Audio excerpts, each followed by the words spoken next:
కంటి అద్దాల నుండి శాశ్వత విముక్తి పొందండి. లాసిక్ సర్జరీ 14,000 మాత్రమే. వివరాలకు సంప్రదించండి. అంటే నేను ఒకటి విన్నాను.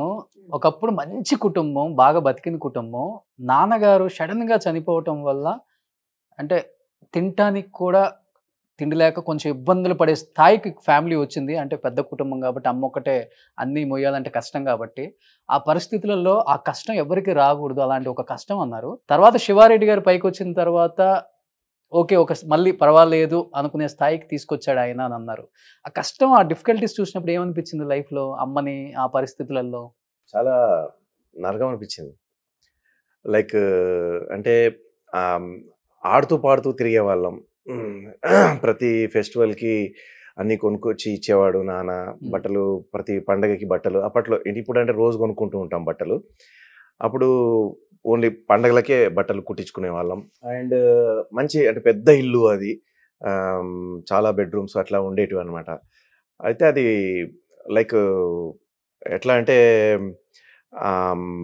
అది అది అన్నీ పోయి లైక్ ఒక అంటే ఇంకా మా అమ్మ ఎట్లాంటి మనస్తత్వం అంటే మనము అల్లుళ్ళ దగ్గర పోయి ఏం అడగొద్దు, ఉన్నదే ఏదో కలో గంజో తిని, అంటే కలో గంజో మీన్స్ తెలంగాణలో అంటారు ఆ మాట.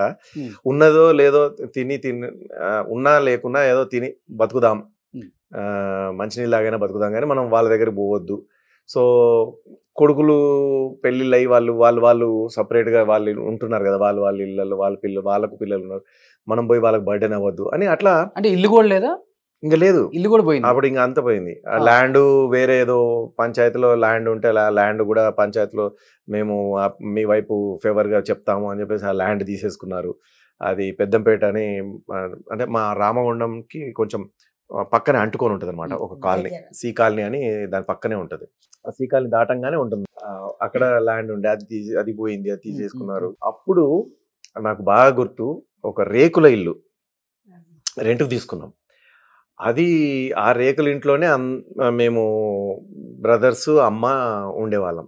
సో యాక్చువల్లీ ఏంటంటే నాకేమి సిగ్గు మొమాటం లేదండి. ఎందుకంటే చాలామంది అంటే నాకు అది అట్లాంటివి దాచిపెట్టుకొని బయటికి మాత్రం మంచిగా చెప్పవచ్చు, కానీ నాకు అట్లా ఇష్టం ఉండదు ఎప్పుడు. అంటే నేను ఏం చెప్తున్నా అంటే ఒరిజినాలిటీ చెప్తున్నాను అనమాట. ఆ రేకుల ఇల్లు ఒకటే రూమ్ ఉంటుంది, దాని పక్కన కొంచెం కిచెన్ లాగా ఉంటుంది. ఆ ఒకటే రూమ్లో మేము బతికేవాళ్ళం. యాక్చువల్లీ ఏంటంటే ఆ గుట్ట మీద అటు సైడ్ కొంచెం బాగా పూర్ ఫ్యామిలీస్ అయితే, సో చాలా పూర్ పీపుల్ ఉండే ఏరియా అనమాట. అటువంటిది అంటే వెంకటమ్మ, ప్రభావతమ్మ, సో అంత పెద్ద ఇంట్లో ఉండొచ్చు, శివారెడ్డి, అది ఇట్లా అన్నీ ఇట్లా అందరూ ఇట్లా చూసేవాళ్ళం. రాను వాళ్ళల్లో మేము మింగిల్ అయిపోయి, మేము ఆ బోరింగ్ కాడికి పోయి బిందెలలో నీళ్ళు తెచ్చుకొని ఇంట్లో పెట్టడం. సో అట్లా ఆఖరికి ఆ బిందెలు కూడా అమ్ముకోవడము, అట్లా అంటే బియ్యం కోసం అట్లా అయిపోయింది. సుమన్ టీవీలో మీ పర్సనల్ అండ్ బిజినెస్ ప్రమోషన్స్ కోసం కింది నెంబర్కి కాంటాక్ట్ చేయండి.